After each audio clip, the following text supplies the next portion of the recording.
作为一个辩论队伍，我觉得我们很失职，就是呼喊爱，呼喊爱，呼喊爱，只有全林老师避开这件事哈。所以，我们的辩题难道是要不要做一个有爱的妈妈吗？是吧？我们干嘛聊这件事情？如果没有爱，不用聊啊，谁跟你聊有爱或者没有爱了？你一开始讲了你妈妈对你的照顾，我们没有在聊那件事情。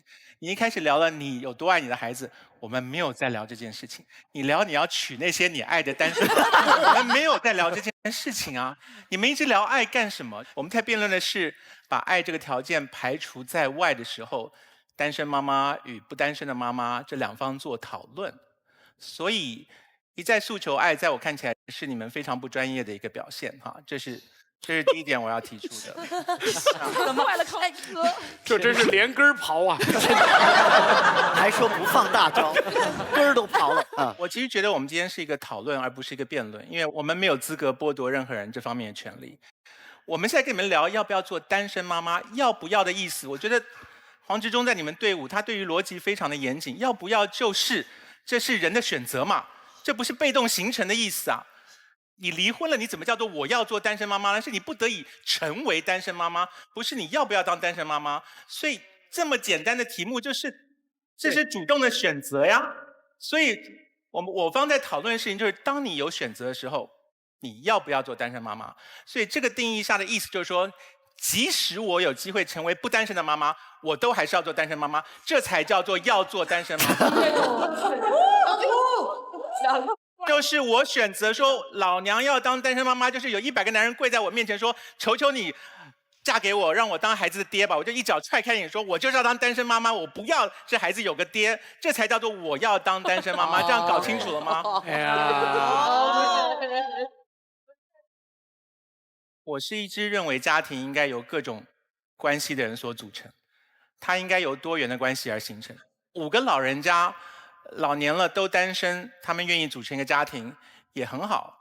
你不可以因为我们对于家的标准定义跟传统定义，就跟这些单身的人说，你们并没有资格享受有家的感觉。所以我只能够简单的在最后说明一下，就是我要做单身妈妈是一个决定，这个决定来自一个态度。这个态度，我问过我很多的朋友，就是你们为什么不结婚？他们都会轻描淡写的跟我们说，我们2个这么好，我们要那一张纸干什么？我们作为很尊重别人选择的人，我们文明人绝对不会探根究底。我们一听就同意了，就是啊，对，这是你们家的事，我们不用管。可是你如果真的跟这个朋友仔细的探究下去，什么叫做我不要那张纸？其实是我不要这个束缚的合约跟承诺。也就是当你可以不单身的时候，你依然坚持要单身，你就是一个排斥束缚跟承诺的人。而孩子是一个不可逆的选择。康熙来了，在小 S 还没有结婚当妈妈之前，有一次我们在聊，然后当时 S 就说，他说我一手踹着个婴儿，打扮得很辣，然后在店里面推着婴儿车逛街的时候多酷啊！我就说，那如果这时候金城武走到旁边来呢，他会看到你有孩子哦。然后 S 就说，我会立刻一脚把我的婴儿车踹开，然后假装我是个单身女郎。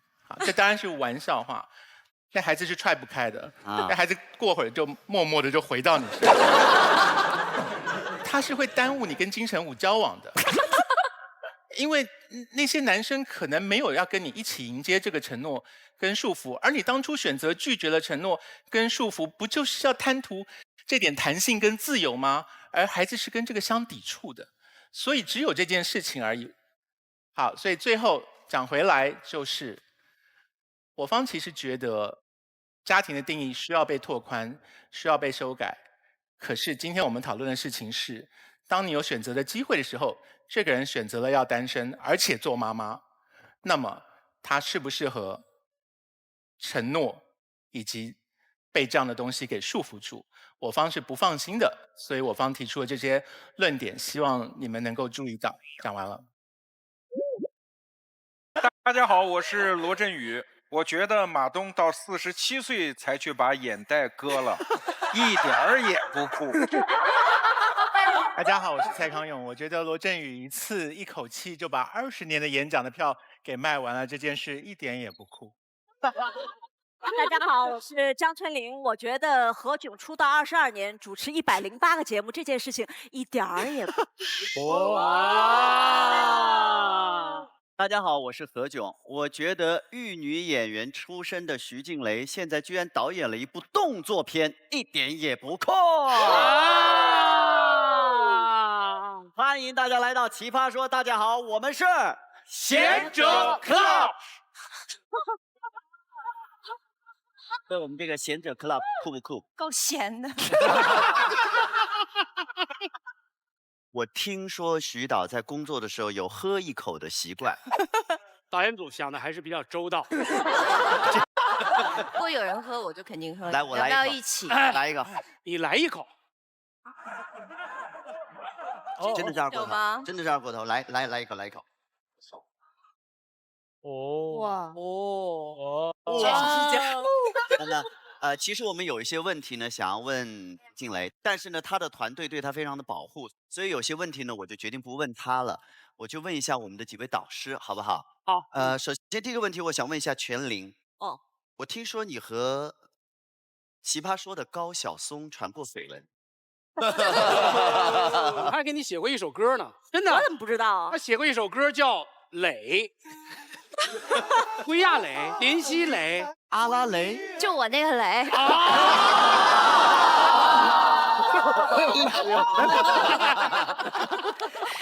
看来必须得多喝点。是的，是的。这什么节目？本节目是由掏出来搞事情的小米黑科技手机独家冠名播出，谢谢。我们的节目由奶后吐真言。我们的节目由奶后吐真言的纯真酸牛奶联合赞助播出，谢谢你们。好，那么首先来看一下我们今天的辩题。单身妈妈通常情况下定义为有孩子但没有法定配偶的女性，包括未婚妈妈、离异妈妈、丧偶妈妈。除此之外，还有一种不太通常的情况，我就不想结婚，但就要自己的孩子，不服你咬我呀。通常情况下，面对逝去或行将逝去的爱人，妈妈们选择不将就，本来就需要勇气跨出单身这一步。那不太通常情况下，那些单身妈妈们就更需要勇气了。这些作女们啊，不是新兴女性们，生小孩必须要结婚，谁说的？降低本姑娘生活质量不说，无形中还增加赡养老人的负担，还不如大大方方就做一个单身妈妈，自己也能给孩子满满的爱，还能和男朋友一起来呀，快活呀！但对应的，别人家2个大人加4个老人的配备才能顾全1个小不点，而单身妈妈却只能靠自己。时间、精力、金钱，哪一把不是杀猪刀？刀刀追着单身妈妈跑，上班担心孩子没人照顾会不会掉入马桶，下班我要全身心照顾孩子，不让他冲向油锅，没2下就快被榨干了。单身妈妈撑起的世界不过是泡沫撑起来的虚假世界，一戳就会破。是你会不会做单身妈妈？吴迪是个直男，然后他要讲他要当单身妈妈。我当时拿到这个题的时候，我是不是走错摄影棚了？我心想这是。那对刘楠你有信心吗？人家是正经的妈妈，她是妈妈，她还没有当单身妈妈的经验呀。那你擅长砸钱啊？拿钱砸死我吧，没事。我注意到他反正挂了个小哨，据说是但凡说不过就吹哨。新趴资格战，本赛段每场比赛2位老奇葩陪1位新奇葩进行对战，获胜队得奖金，2位新趴中表现更优异者晋级，另一人待定。6场比赛后，导师从待定池中复活剩余人选，最终8位新奇葩进入下一赛段。感谢掏出来搞事情的拍照黑科技小米手机冠名播出，以及奶后吐真言不添加香精的纯真酸牛奶联合赞助播出。我们现在呢，请现场的100位观众来做出你们的选择，你们到底会不会做单身妈妈？来，请选择。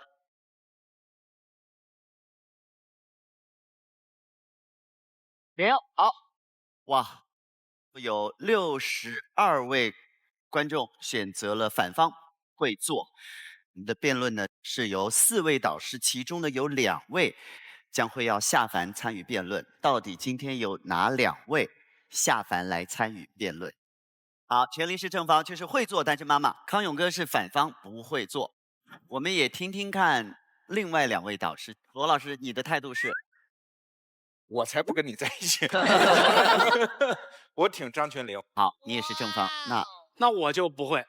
对，我跟康永哥一起不会。哎，怎么没有人问我呀？哎，真的啊？那何老师呢？我的回答非常的恶心。各位请准备好纸巾。我是反方，我不会做单身妈妈，因为我觉得我还是个孩子。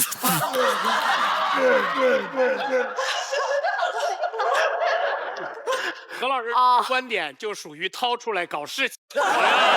真的有很多人会是这样的观点，就是为什么我不做单身妈妈？因为我觉得我自己还都照顾不好，我怎么去当一个妈妈呀？我们来问一下我们的徐导演好了。我其实同意你说的，我就觉得我是小孩儿，还不能承担当妈妈的责任。但是如果说选择一个话，我觉得我会。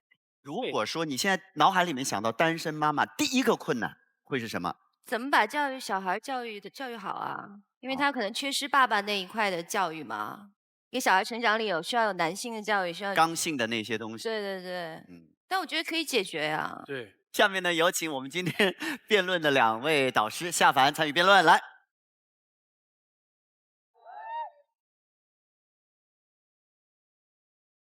好，我们看看我们反方第一个要来发表自己观点的是谁？大王来。是我会不会做单身妈妈？就是我看到这个题目的时候，我第一个真实反应，我连单身我都不愿意做，我怎么可能做单身妈妈？真的。所以一直以来呢，我都是就是马不停蹄、不留缝隙的在找男人谈恋爱，谈恋爱找男人，找，谈。但是我知道啊，这个天有不测风云，世事难料，就是有可能啊，何炅老师正在说悄悄话的您，如果有一天您跟我强行的发生了，我们很怀疑是谁强行的。反正就是一不小心嘛，得多不小心啊！一不小心发生了。我们有了爱的结晶，但是呢又很不幸，何老师，你被外星人抓走了。哎，等一下，大王，我突然想问一下，如果放在前几集我没来的时候，像这种时候，你通常会拿谁做例子？高晓松。马老师怕了，马老师，你也不用这么快把我推出去吧？没问题，这次是我不小心。没想到你会承认。然后我们还有爱的结晶，然后我们有了爱的结晶。我发生了什么事？然后我走了。你被外星人抓走了。然后这个时候，真的，眼看我就要成为单身妈妈了，怎么办？我都想好了，我一定会把孩子送给潇潇，让潇潇做个坚强的单身妈妈。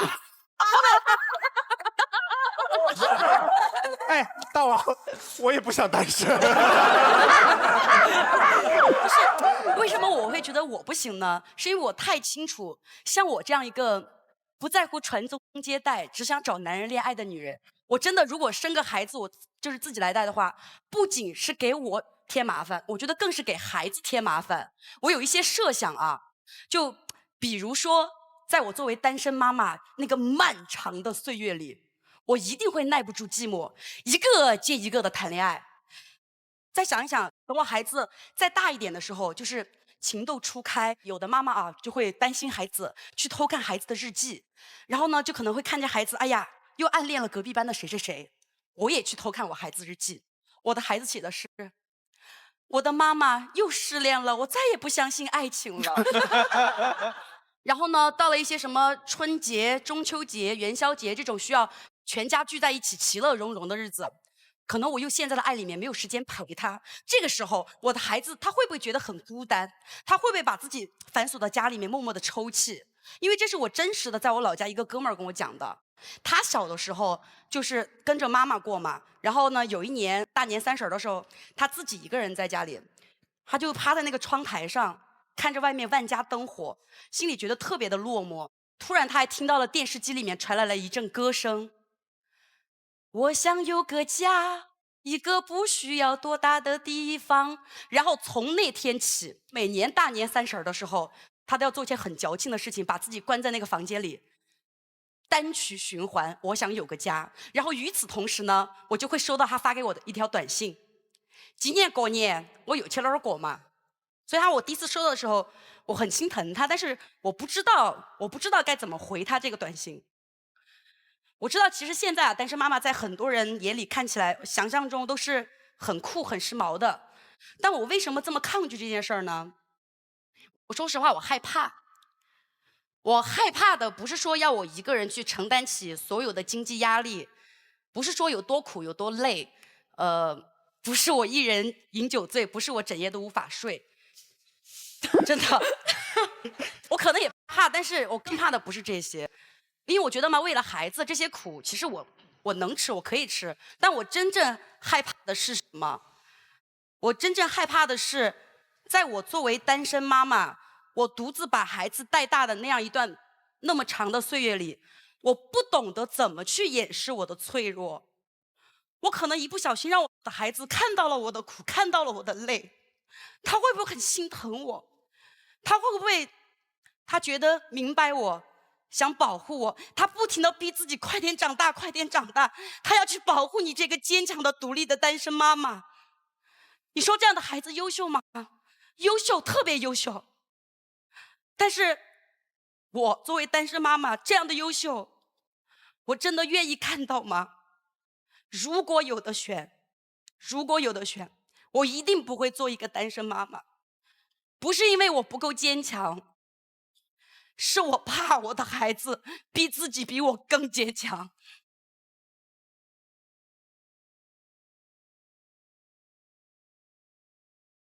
每一个像大王这样飞扬跋扈的女孩子，都会有很脆弱的那种不为人道的不坚强的一面。我是很感动，但是我还是很不理解你把咱俩的孩子交给潇潇带这件事。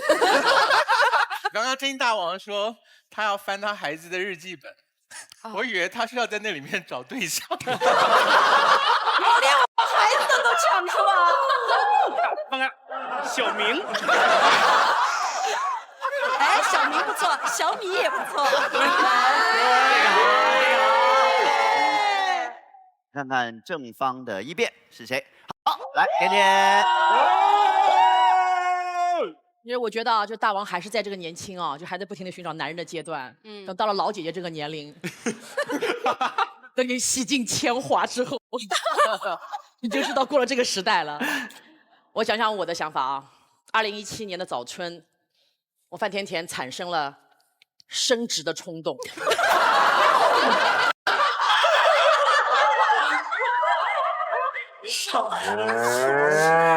第一季的时候，我记得跟薇薇一起那个时候还变的时候，我还觉得我也是个坚强的铁钉。那时候啊，不喜欢孩子，特别烦，特别奇怪。2017年的时候，我想当一个妈妈了，突然。然后呢，我就到处询问别人。可是我很奇怪，就是我遭受到了大量的反驳，这是我第一次遭受到很大的反应。就像我那个30几岁说要重新辞职了以后去做明星，都没有这么多人反对我。但是我突然觉得说我要当单身妈妈了，竟然有那么多的人反对我，我很意外。因为很多人给我的第一反应说什么嘛，没有爱人，你没有老公，你一个人生孩子，就是这样哇一个大问号。我觉得很奇怪，我作为一个女性带有子宫，是不是？因为我没有爱人，所以我就不能生孩子，你要剥夺我的生育权利，这样对吗？为什么一个女性不可以单独的抚养一个孩子？我这人呢有点倔强啊，就是一开始也没有说那么想生，大家都说不给我生，我就特别想生。就像静蕾刚刚讲的有一点很重要，大多数人给我的反应就是你没有办法给这个孩子完整的爱，我们叫缺失的爱。我就听了这又非常生气。我们来论证一下什么叫完整的爱，好不好？我从来不认为这个世界上有完整的爱。我们怎么来证明这个世界上这爱是完整的？一夫多妻制的时候，我妈妈如果是小老婆的话，哎呀，我大概1、2年才能见到我爸爸一次。那个时候爸爸在哪儿？后来呢，进入我们现代社会之后，我们才被教育成什么有完整的爱，就是父爱加上母爱才等于完整的爱。这是我们近代社会之后才给大家有这样的想法的。哎，可是我就在想这个问题了。现在是2017年了，时代变了呀，对不啦？像我们这种多元的、新鲜的女性都已经出现了。前2年美国就有一个什么片子《Modern Family》，你看过没有啦？里面所有的这种各种各样的家族很多的呀。在这里讲这些东西，其实想要论证的什么东西？就是其实家庭有各种各样的家庭，爱有各种各样的爱。我们不可以说谁的爱是特别的完整，谁的爱就特别的缺失。就像我觉得爱是不可以叠加的。比如说你有100个朋友，我只有1个朋友，不代表你就多我99分的爱和多99分的友情。而且我觉得只要这个孩子他所有的情感需求我能够满足他的话，我觉得他就得到了我全部的爱，甚至于完整的爱。现在我想讲一下为什么我一定很想当一个单身的妈妈。奇葩说已经很长时间没有录了，这1年发生了很多事情。2016年，我的爷爷奶奶相继去世了，在同一年的时候，家里的小猫小狗也走了。对我爸爸来说是个沉重的打击，因为他这1年的话，等于他的父母双亡，然后他养了10几年的，等于像孩子一样的小动物也全都走了。我看他憔悴的样子，我很难过，心里面大家都知道我多爱我爸爸。我发现我爱的人越来越少了。我很感谢这么多的人爱我，可是有的时候我真的很希望再去爱一个人。可是如果追逐爱情这样的一个虚无缥缈的东西，有的时候我们真的不知道爱情什么时候可以从天而降。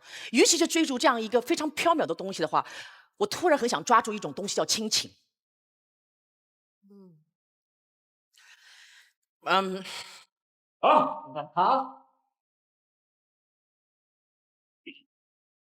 我觉得人有的时候活下去需要一点理由。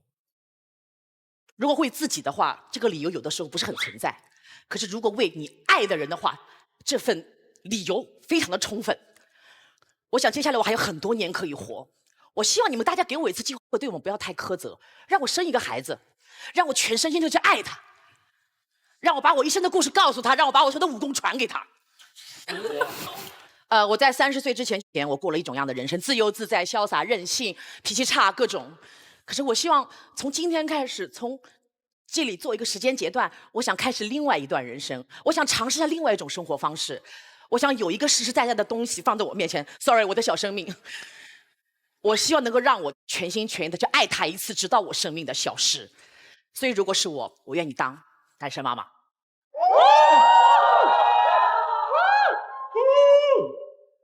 好，那下面我们刘楠上了。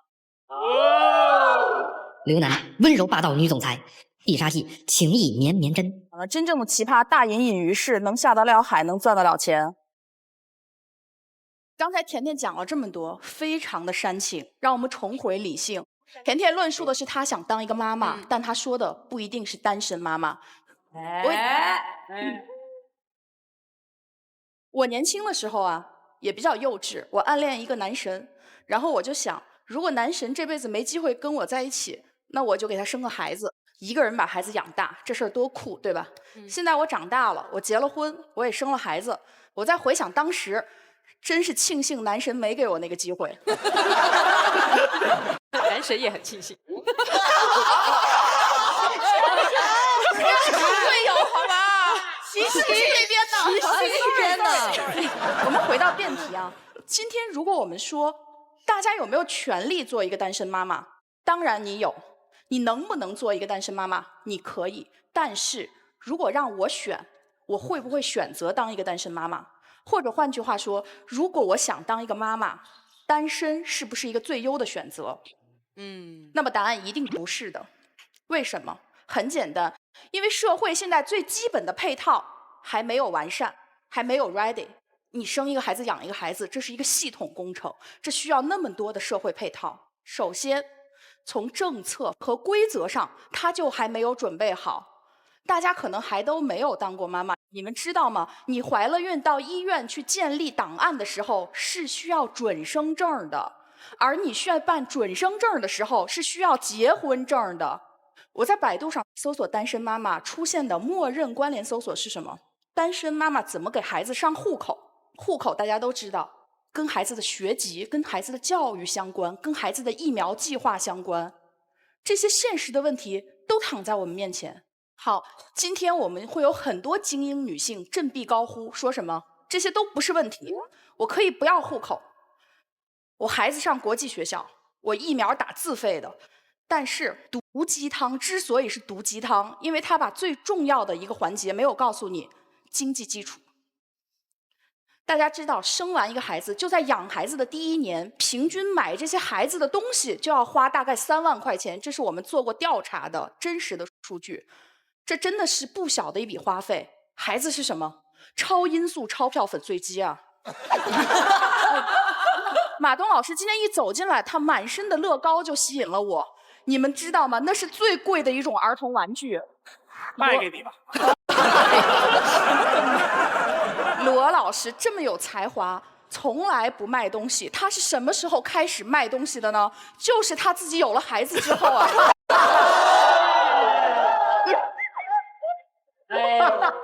所以，当你选择一条难走的路的时候，记得要给自己多准备一点盘缠。第二，我们讲工作职场上现在的配套也非常不完善。你3个月休完产假要重回职场了，孩子怎么办？谁给你看孩子？再说的可怕一点，在单身妈妈找工作的时候，那个用人单位招聘官心里难道他不会掂量吗？你是单身妈妈，不可避免的，你照顾孩子要多花很多精力。你能不能像别的员工一样加班？能不能像他们一样出差？你会不会比别人请更多的假？这些都很现实。当然，我绝对不否认有很多单身妈妈成功的案例，什么孟母三迁其实就是个单身妈妈的故事。但是大家要知道，这些故事之所以被写在历史典故里，说明了什么？说明了它本身就很难，所以它才很牛，它值得被纪念，值得被赞扬，对吗？如果有一条简单的路要走，能走，为什么我们要去选那条难的路？好，你也可以说，我就是要选难的路走，怎么地了？我就是爱孩子，以爱为马，我走我的难路，行不行？可以，没问题，这是你的权利。但是我要告诉大家的是什么？当你走一条很难的路的时候，你必须知道，你不是一个人在承受这个难，是你的孩子跟你一起在承受这个难。好，找一个不凑合的、可以结婚的，并且可以生孩子的男人，难吗？难，有压力。但是我宁愿把这个压力扛在自己肩上，我不想让孩子承担任何的压力。我希望我的孩子出生的那一刻没有任何负担，宛如羽毛。谢谢大家。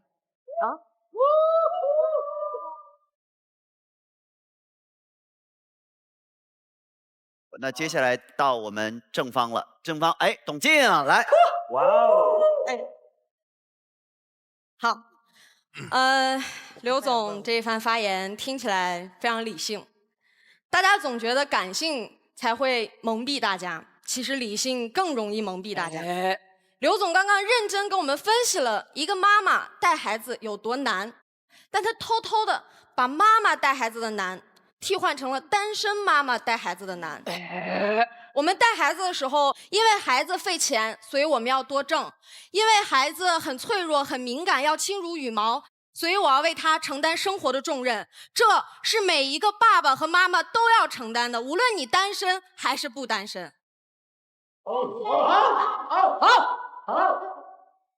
好，在1994年的时候，中国对1994年我才3岁。中国马建岳还是个卵，马建岳还是个卵，怎么了？我不能是个卵吗？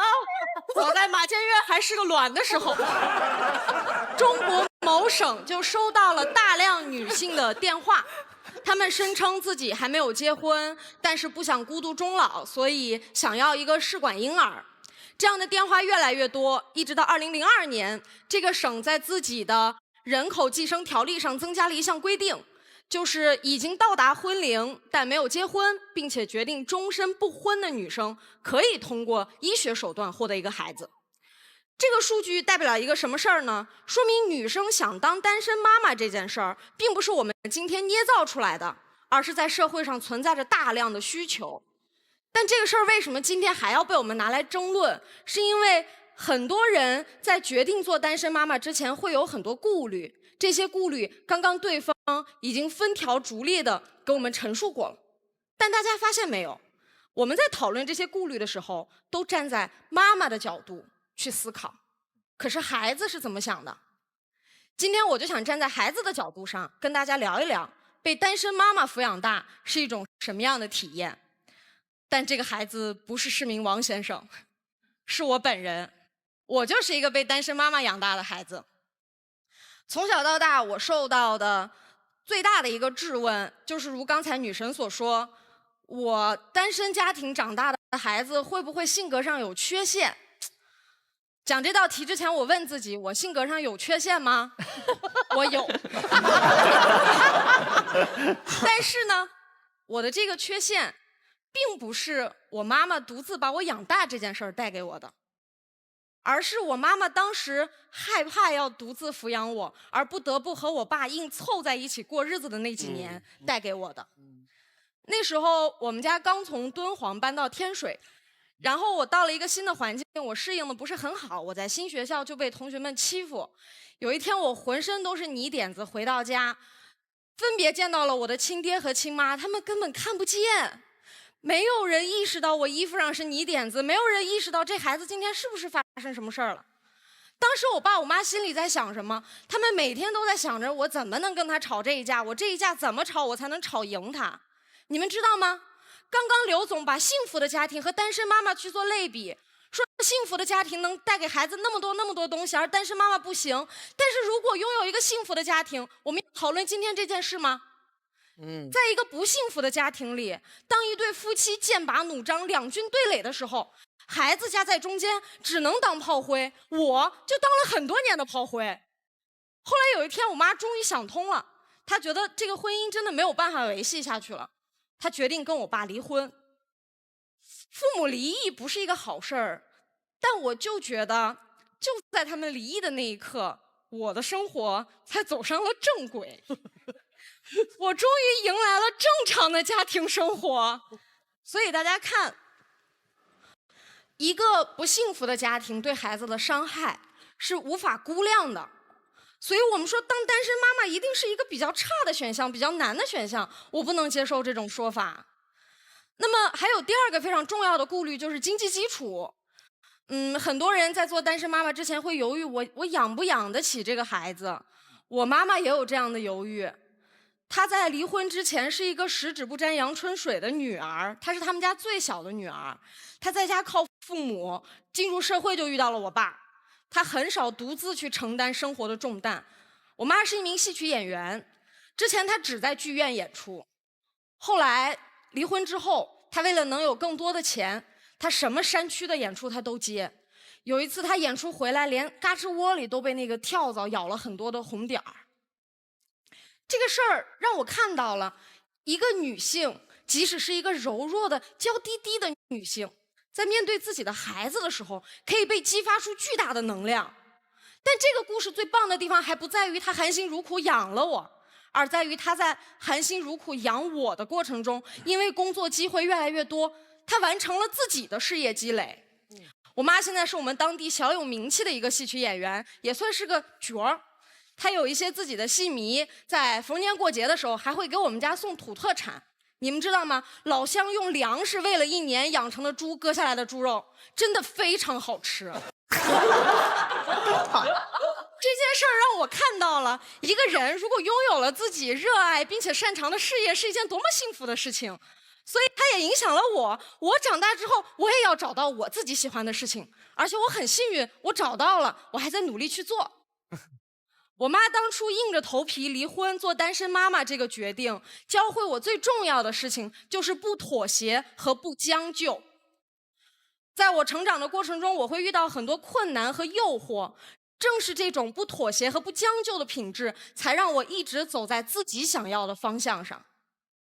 最近有很多相亲节目，他们把爸妈都带到现场去相亲。一旦有单亲家庭的小孩出来，这些爸妈就会对这个孩子指指点点。如果是单亲家庭的男孩，爸妈就会说，那种家庭长大的孩子性格肯定有问题，他不会带给你幸福的。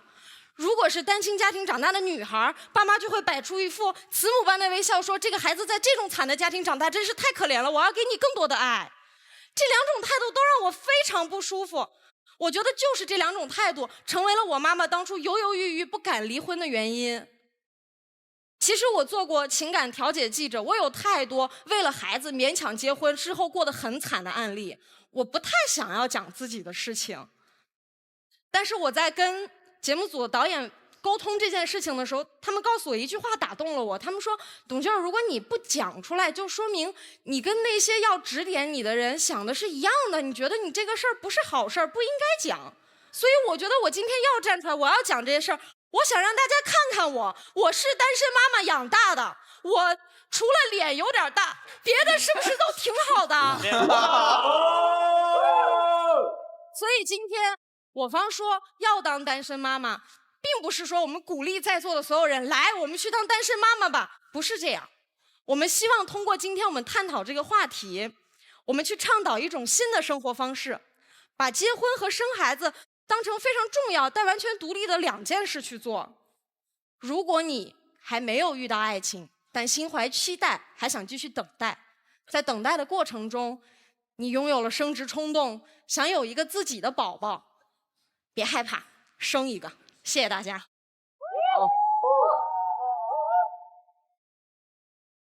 他这个故事抚慰了很多人，有很多人就是情绪泛滥。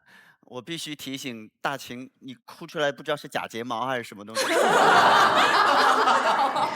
把假睫毛哭出来了，对啊。好，现在感觉我们这个正方有点压力，所以正方派出我们的如今宝贝。宝贝，刚才董静说，其实他不是在说到底要不要当单身妈妈，他说的比较像是婚姻不幸福的时候到底要不要离婚。对，我也是觉得婚姻如果不幸福的时候是可以离婚的，但是今天的题目其实更想知道的是，你为什么要当单身妈妈，跟你会不会当单身妈妈。我最好奇的是一点，你为什么会想单身啊？有时你跟我说你有特别多的母爱，你想当单身妈妈，但是为什么你会单身呢？单身有2种情况，第一种是我主动想单身的。为什么他会主动想单身？可能是因为他觉得他没有办法相信男人，所以他想单身。他觉得他没有办法为任何人负责任，所以他想单身。也有可能是他觉得，哎，他想要自由自在的生活，所以他想单身。这都是他想单身的理由。那如果你是因为这些原因所以想单身的话，你想做单身妈妈，你绝对是为自己挖了一个最大的坑，对吧？养小孩跟想单身是竞品啊，这2个东西是不能摆在一起的。哇！所以我们必须想清楚了，这种想单身的人，其实他潜在的性格是不适合养小孩的。所以我觉得他不应该当单身妈妈。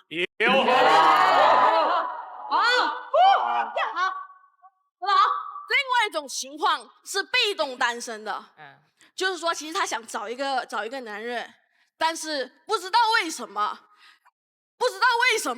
他找不到。然后他前年姐自己说不容易的，我也不知道为什么他找不到。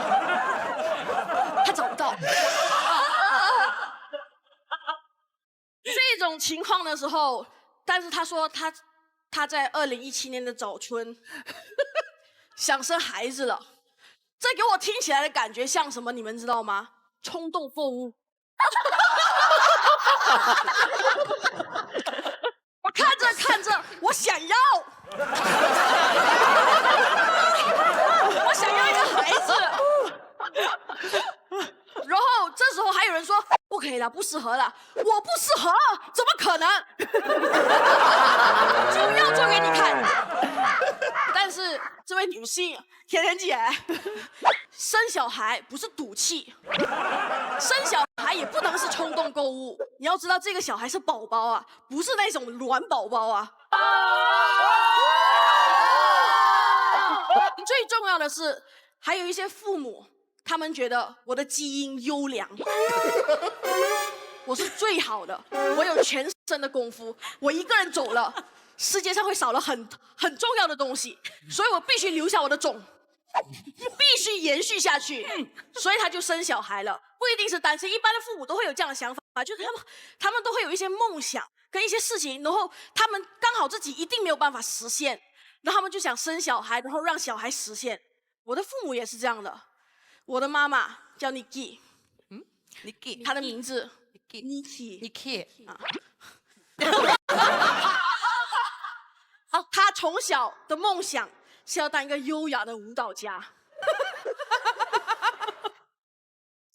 当然她没有成功，但是她希望她的女儿可以做。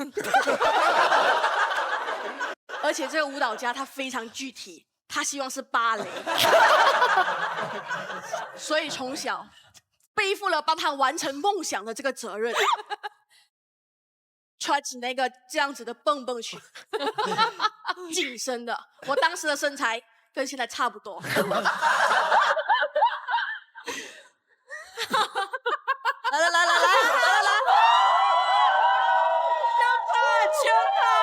可爱可爱。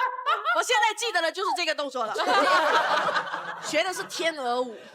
我现在除了长得像天鹅之外，我已经忘记了那个舞了。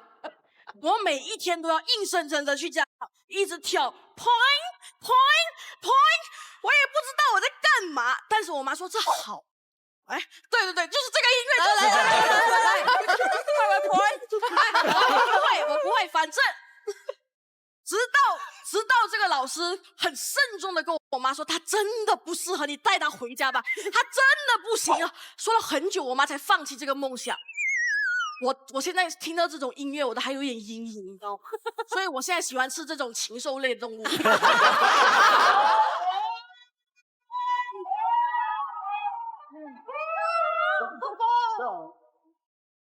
主动单身的时候，我告诉你，你可能性格本身不适合养小孩。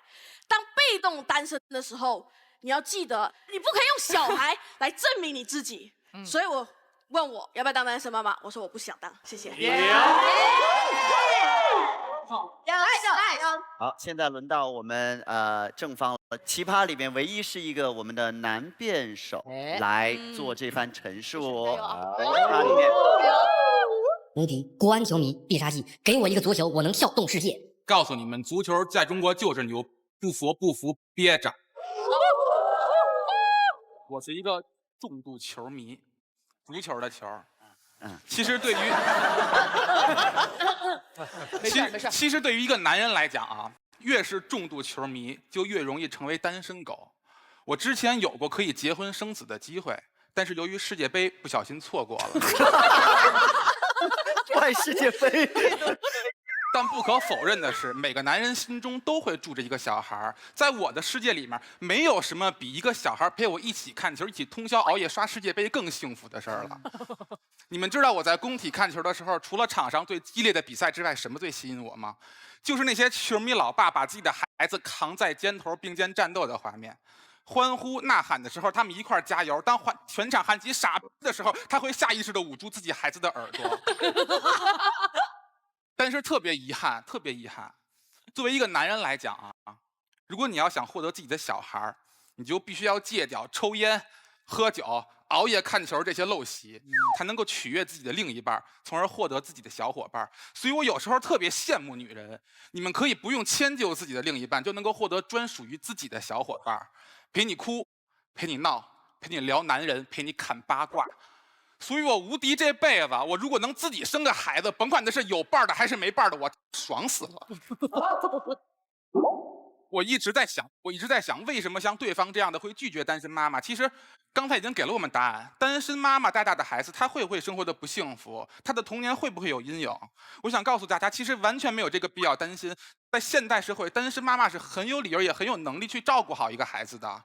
如果没有单身妈妈，怎么会有成为国民英雄的阿甘？如果没有单身妈妈，怎么会有才华横溢的周杰伦？如果没有单身妈妈，怎么会有康熙来了？康熙怎么来的？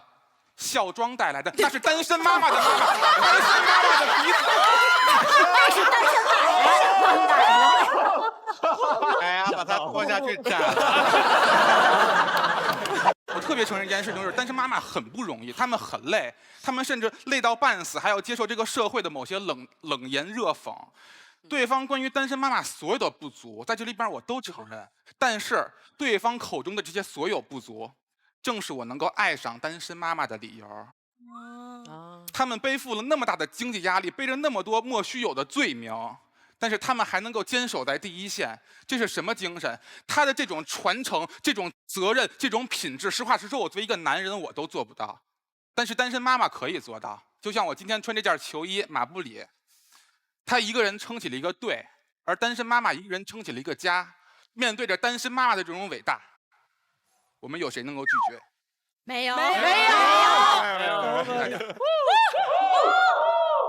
好，说的好像今天的题目是你会不会爱上一个？他说的其实是如何让单身妈妈不再单身。你单身吗？交给我，大概是这个意思啊。对对啊。好，那个潇潇不服哈，潇潇，哎呦，我跟你说，吴迪就是个神经病。刚才一直在强调传承2个字，还折腾出他想做单身爸爸了。他要带他的儿子去看球，你万一生出我这么一个儿子，你怎么办？你要带我去看球，我说爸，我就是喜欢踢毽子，啪呀！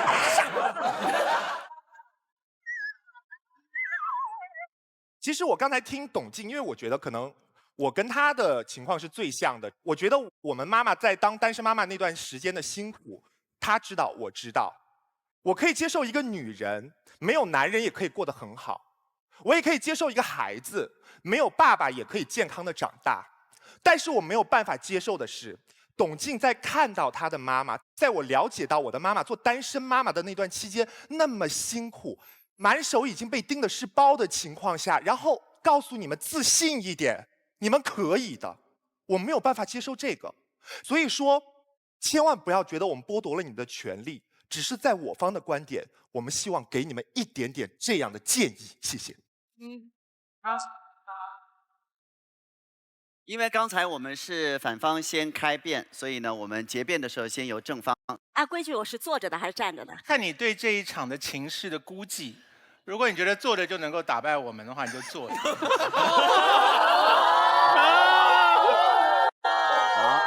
在一开始的时候，我们看到那个视频里提了2个问题，说一旦当了单身妈妈，白天我就要担心我孩子掉马桶里了，晚上回去我就要担心我这孩子就掉油锅里了。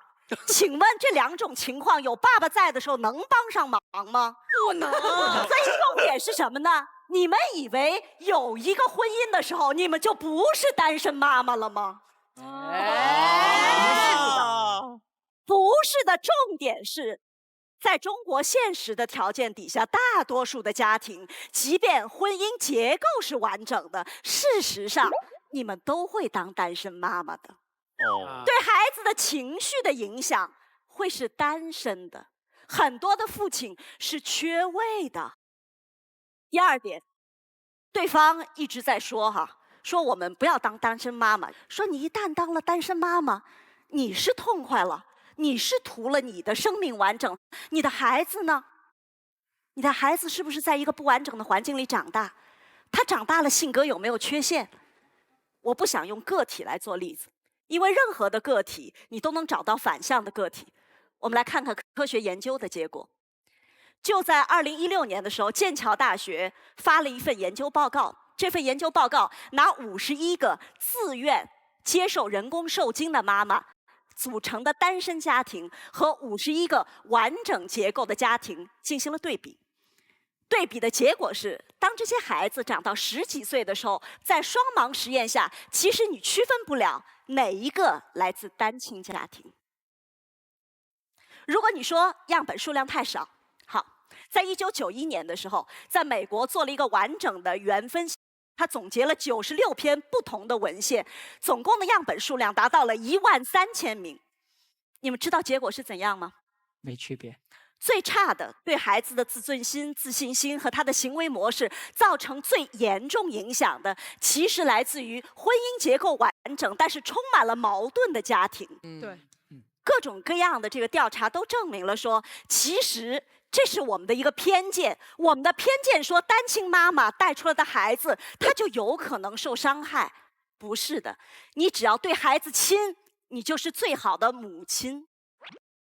还有，也许你会说，这个社会没有准备好，有很多现实的困难。在你们做这个选择的时候，你们必须慎重。我同意要慎重，但是我不同意的是，你一定要等到整个社会所有的资源都 ready 了，我们才可以实行我们的这个权利。我可能比你大一点，在我青春期的时候，社会对很多事情都没有 ready。你需要开一间房的时候，是需要结婚证的，我们遵守了吗？重点是不要等到整个社会 ready 了，我们恰恰是因为这个社会没有 ready， 所以当我们要行使这个权利的时候，我们不仅要默默的行使，而且我们要站出来说，我们有这个希望，我们有这个权利，希望大家都帮我们一起来 ready， 而不是说我认为你有这个权利，但是巴拉巴拉巴拉巴拉巴拉。谢谢。哎。弄车，康永哥，好，我会选择坐着发言，不是因为我有任何认为我们能够足以打败贵队的这个机会，而是因为本季才刚开始。如果我现在就站起来，我后面每一次都得站起来。因为我大招还是留着晚一点放。作为一个辩论队伍，我觉得我们很失职，就是呼喊爱，呼喊爱，呼喊爱。只有全林老师避开这件事哈，所以我们的辩题难道是要不要做一个有爱的妈妈吗？是吧？我们干嘛聊这件事情？如果没有爱，不用聊啊，谁跟你聊有爱或者没有爱了？你一开始讲了你妈妈对你的照顾，我们没有在聊那件事情。你一开始聊了你有多爱你的孩子，我们没有在聊这件事情。你聊你要娶那些你爱的单身，我们没有在聊这件事情啊。你们一直聊爱干什么？我们在辩论的是把爱这个条件排除在外的时候，单身妈妈与不单身的妈妈这两方做讨论。所以一再诉求爱，在我看起来是你们非常不专业的一个表现哈，这是第一点我要提出的。怎么坏了开车？这真是连根刨啊！还说不放大招，根儿都刨了啊！我其实觉得我们今天是一个讨论，而不是一个辩论，因为我们没有资格剥夺任何人这方面的权利。我们现在跟你们聊要不要做单身妈妈，要不要的意思，我觉得黄执中在你们队伍，他对于逻辑非常的严谨，要不要就是这是人的选择嘛，这不是被动形成的意思啊。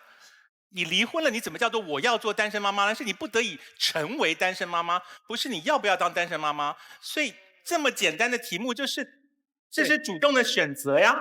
所以我方在讨论的事情就是，当你有选择的时候，你要不要做单身妈妈？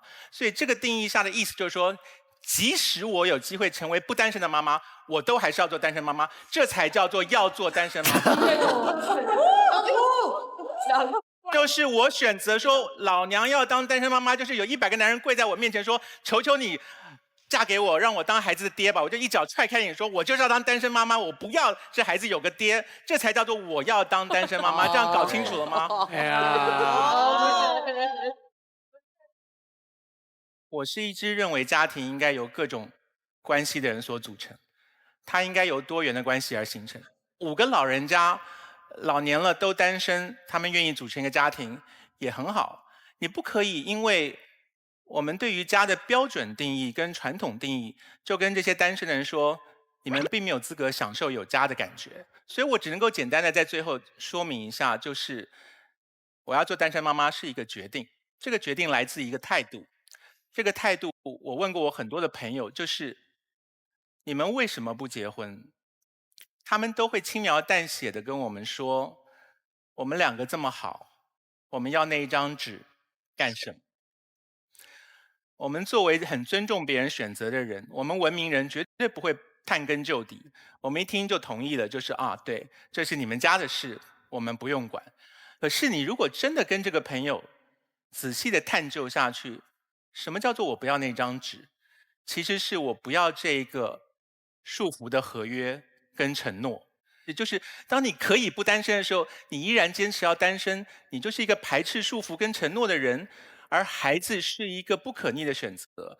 康熙来了在小 S 还没有结婚当妈妈之前，有一次我们在聊，然后当时 S 就说，他说我一手踹着个婴儿，打扮得很辣，然后在店里面推着婴儿车逛街的时候多酷啊。我就说，那如果这时候金城武走到旁边来呢，他会看到你有孩子哦。然后 S 就说，我会立刻一脚把我的婴儿车踹开，然后假装我是个单身女郎。这当然是玩笑话，那孩子是踹不开的，那孩子过会儿就默默的就回到你身上。他是会耽误你跟金城武交往的。因为那些男生可能没有要跟你一起迎接这个承诺跟束缚，而你当初选择拒绝了承诺跟束缚，不就是要贪图这点弹性跟自由吗？而孩子是跟这个相抵触的，所以只有这件事情而已。好，所以最后讲回来就是，我方其实觉得家庭的定义需要被拓宽，需要被修改。可是今天我们讨论的事情是，当你有选择的机会的时候，这个人选择了要单身，而且做妈妈，那么他适不适合承诺以及被这样的东西给束缚住？我方是不放心的，所以我方提出了这些论点，希望你们能够注意到。讲完了。那么接下来我们问一下我们台上的2位导师马东老师和罗老师，谁先来？罗老师先来。蔡康永是不能再说话了，对吧？你如果问我问题，我就得说话。你如果问我问题不准我说话，你是骂我。因为蔡康永老师刚才是从辩论技巧出发，但是恕我直言，我冷眼旁观，在辩论技巧上，恰恰是蔡老师这一队输了一筹，因为他们不断在调动一个东西叫情感。世界上最没用的母婴产品是什么？爸爸。对，我去年生了一对双胞胎女儿，罗思思、罗维维。这段时间我请了假，专门在家专心的刷奶瓶。但说实话，我自己都觉得自己有点假。我每天早上6点半发一段60秒的语音，我要读1个小时书，我就上班，每天晚上12点左右回家。到目前为止，我的孩子8个多月，我这个父亲基本也就不存在。我的夫人基本上就是一个单亲妈妈，她就是一个人在撑。所以我说，刚才你们都没有谈到这个问题，就是你们在高估男性，而且你们犯了一个更为致命的错误，叫你们在低估女性。女性是一个比男性高一个维度的生命，尤其是在生完孩子之后，女性的那个成长的速度是男性拍马都追不上的。我夫人，我亲眼见到她将近1年来她的成长，她安排事情的缜密度，她思维的升级。有一次我跟她有一件什么事儿就吵起来了，我在那吧嗒吧嗒吧嗒吧，就比今天状态差不多吧，就吧嗒吧嗒吧嗒吧嗒说，然后我老婆看着我说幼稚。女性承担社会压力，承担你们刚才所讲的一切的能力远超你们想象，所以歌德才有那一句著名的话，叫永恒的女性引导人类前进。罗振宇有一个特点，他的话都是句号结尾，着重的一些用叹号。我不敢用叹号和句号去结束我的话，我只敢留一些问号，最多是些省略号。就范甜甜说的那个2017年早春的生殖冲动，你的生殖冲动有了，你无法克制。你今天的这个决定，什么时候会出现一个答案呢？大概是10几年之后。10几年之后，就是你的孩子在青春期或者他懂事儿了的时候，他会问你说：“妈妈，你当时选择做一个单亲妈妈生我，是怎么想？”你回答说：“我就是那么想的，所以我选择了自己生你。”如果这样的话，妈妈，你为什么不去领养一个孩子呢？你说不，因为我有生殖冲动。他不会说什么，因为他爱你。但是你有没有觉得，当他问出来的时候，其实你欠他点什么？我建议你今天晚上带着这个问题躺在床上，喝一罐纯真酸奶，奶后古真言，看看你是不是真的想当一个单亲妈妈。我说完了。好。现在我们所有的辩手和导师都已经发言完毕了，现在由现场的100位观众做出你们最后的选择，请投票。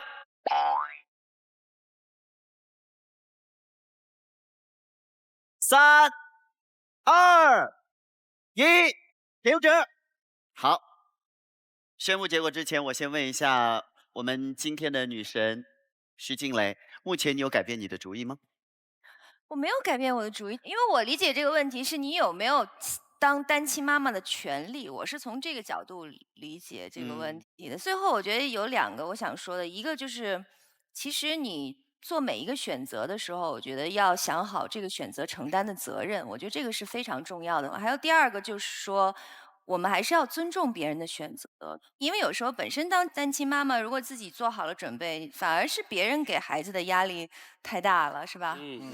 好吧，我说完了。好，我觉得徐经理真的好冷静。其实，在这个现场当男神女神，最考验的就是会不会被双方忽悠。因为你现在把双方的人调一个个，他们会说出完全不一样的话。最后他谁的都不信，我觉得他就赢了。好的，那么我要宣布结果了。宣布结果之前，我还有几位要感谢。首先是本节目由别让你的头屑陪我过夜，别让你的头屑陪我过夜的海飞丝赞助播出。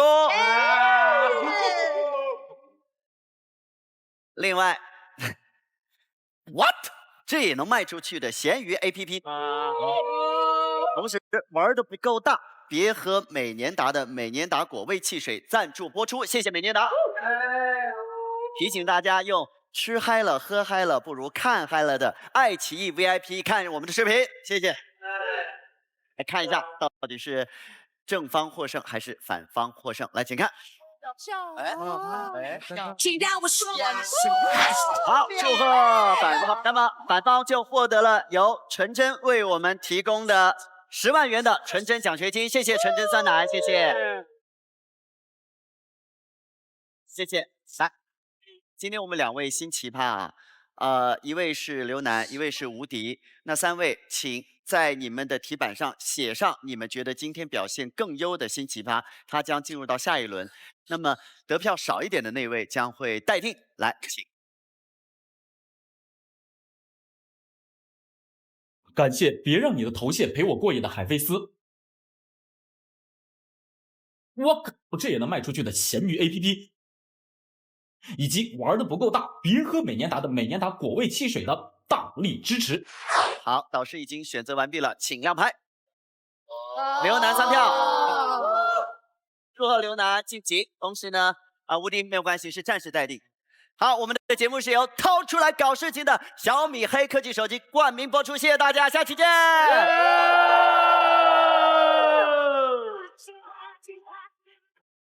觉得参加辩论这件事儿真的压力还蛮大的。真正跟队友们坐在一处的时候，会强烈的感觉到是2组对立在作战。就我本来想好这件事情我是来玩的，但你一坐下，你的胜负心就跑出来了。当你有了胜负心的时候，你往那个逻辑的死角里，一定要逼自己讲出一套话语。我开始能体会选手的压力了。